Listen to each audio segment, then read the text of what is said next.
tired, out of breath, sweating up a storm, it doesn't matter. Take a rest. Just sit down for a minute, 2 minutes, and then get back up and start on until you finish your 1 mile, 2 mile, 3 miles, whatever it is. You don't have to do it all in one time. You can take a deep breath, rest for a second, and then carry on. Eventually, you'll be able to do it without stopping. Hi, everybody. It's Nonnie. I am so excited about getting ready to hike in 2026 on the AT. I've been thinking a lot about what was successful and what wasn't. What could I have done better? How would it have made a difference? And I started thinking about people that are just starting off for this next year. I realized in 2023 that while I found a lot of great videos on gear and different kinds of things, I didn't really find any videos that were for older hikers that were training and doing it in incremental steps, doing it with this is what you do, this is how you do it, this is what the timeline should be, this is the thing that you need to think about. And I thought, you know, that would have helped me so much. So for those of you that have never done a through hike, possibly you've day hiked or you've section hiked, through hiking is a little different. Or for those individuals that have never done a hike and you're just not out of shape and you're older and you're thinking, I could never do that. Yes, you can. Yes, you can. If I can do it, you can do it. I'm 67. You can do it. I was 64 when I tried the first time in 2023. You can do it. I will say right here, let me just add, if you have not gone and spoken with your doctor, then I would advise you to do that first to make sure that you can go on ahead and train, that you can do it in an incremental way and do it with your doctor's advice. I'm not a doctor. I'm just sharing with you what's worked best for me. I want you to be able to do this and be successful doing it safely. There are no crash courses here. I'm proud of you for making a decision to get up and get going. Yay, you. So come on, let's go. I'm really excited. I'm excited for your journey. I'm excited for my journey. And I can't wait until February rolls around. So here we go. Okay, let's get right into it. Go on a 3-mile walk. If you can only do 1 or 2, that's okay. Start with 3 miles. Try and set your pace. What pace is that? You won't know because you don't know how fast you can hike yet. Why is it important to increase your speed when you're hiking? For training purposes, it's good for your cardiovascular system. You want to stay in that aerobic range for your height and weight and gender. A watch. I have a Garmin. You could wear a Fitbit. You can wear any other kind of device, a Timex that will measure the distance and how fast you're going. The other important thing for trying to hike, it's really not hiking, it's power walking at a quicker pace. I told you it was cardiovascular. It's because you're getting your VO2 max up, and this is helping get your heart in shape for doing that.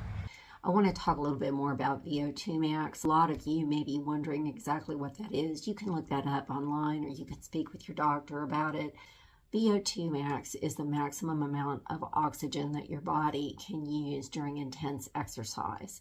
It's really important for your VO2 max to increase. And a lot of people that are training do not believe in power walking or rucking to get into better shape for getting ready to go on the AT, but I do. I happen to believe that your cardiovascular system, when you're going up those mountains and going up those rocks and everything, your heart is going to be pounding like it's coming out of your chest. And I can tell you that me being able to power walk and go on shakedown hikes and do other kinds of training, going to the gym and getting on the stair mill, which is like an escalator that just keeps going over and over with my backpack on, boy, that'll get your heart pumping.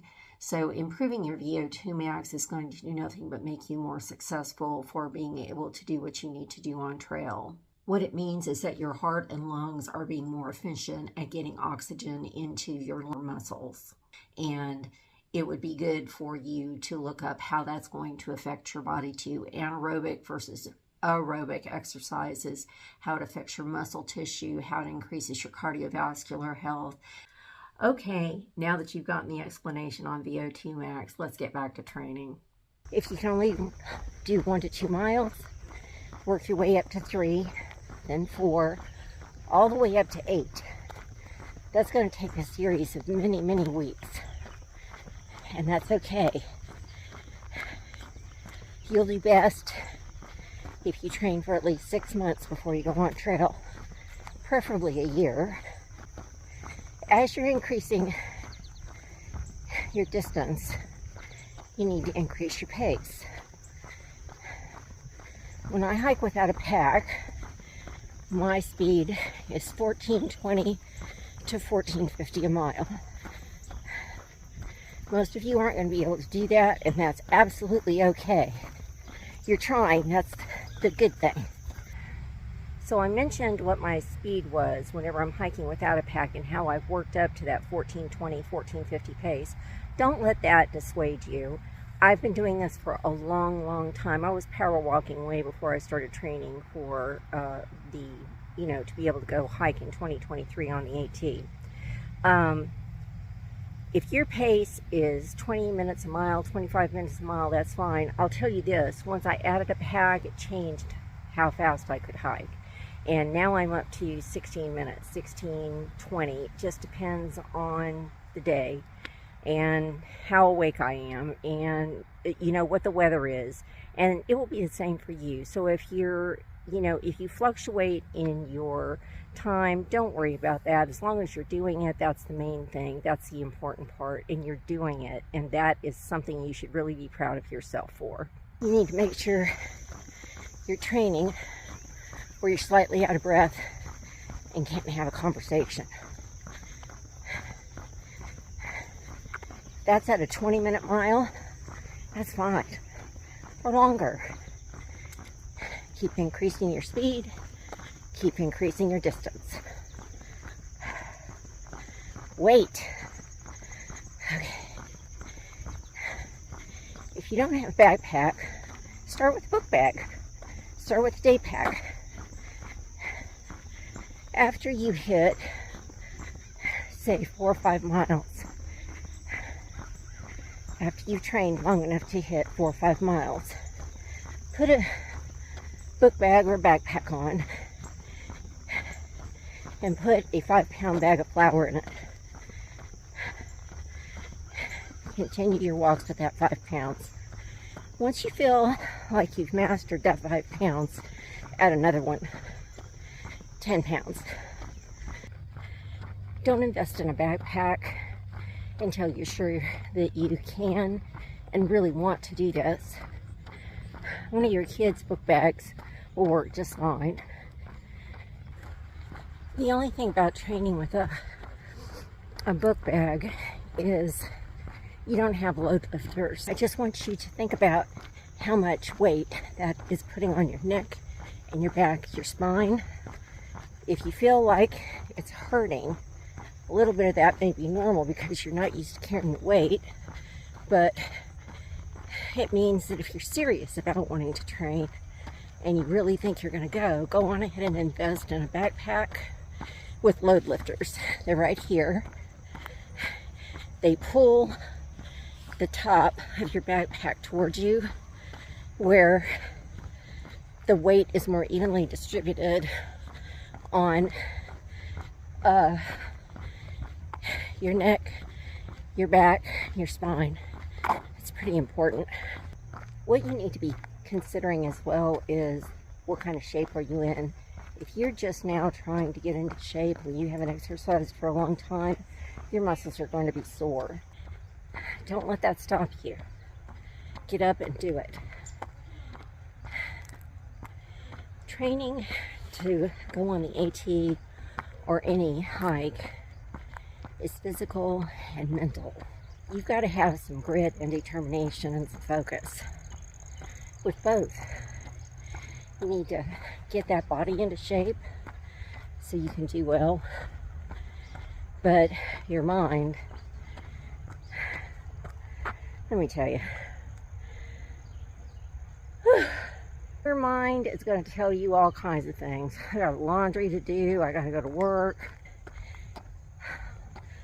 all of them probably legitimate, but you're going to have to make time And it doesn't matter if it's raining, snowing, it's 90 degrees outside, which y'all know I hate. It doesn't matter if you didn't sleep last night. Hallelujah, amen. I'm an older, seasoned person of life. I rarely get any sleep. Doesn't matter. You're going to have to get up and go. Because guess what? When you're on a trail, when you're hiking, you're going to experience all different kinds of weather. And you're going to have to make sure that you get up and hike. The best way to do that is to train in it. Is that going to be enjoyable? Probably not. But it's going to show you what it takes to do what you need to do. I am battling right now with getting up to mile 8. And some of you are going, mile 8? Well, it's all relative. Doesn't matter if it's mile 1 or mile 8. I'm stuck on 7. For me, my goal is to be able to hike 10 miles with a 30-pound pack before I leave consistently.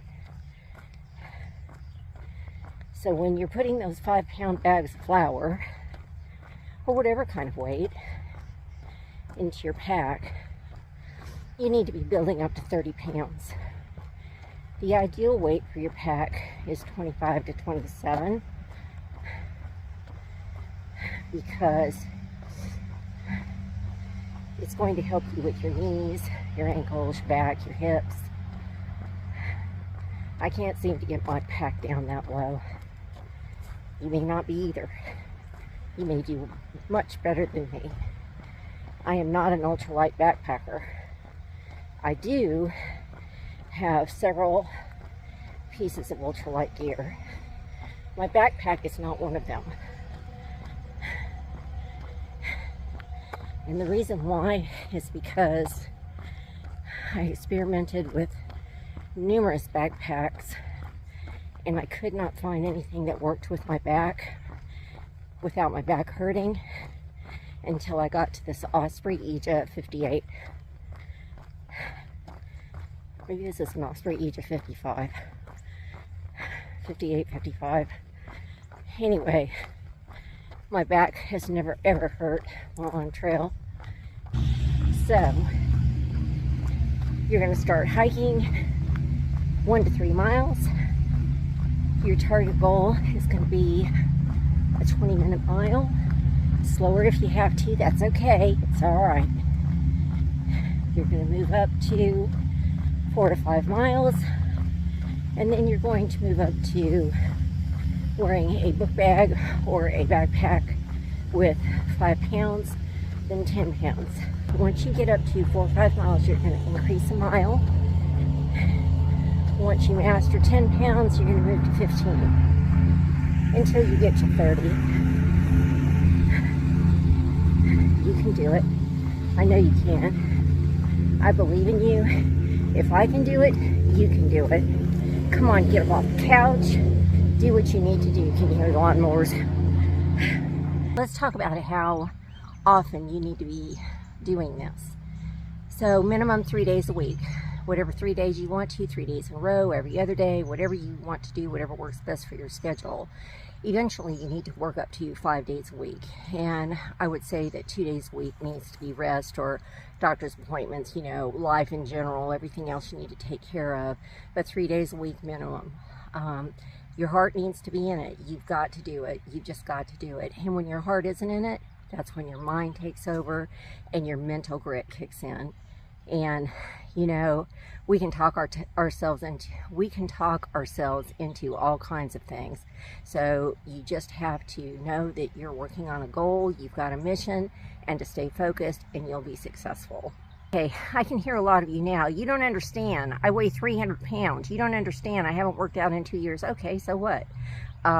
You know, I hiked with a lot of people that were over 300 pounds, believe it or not. I promise you I did.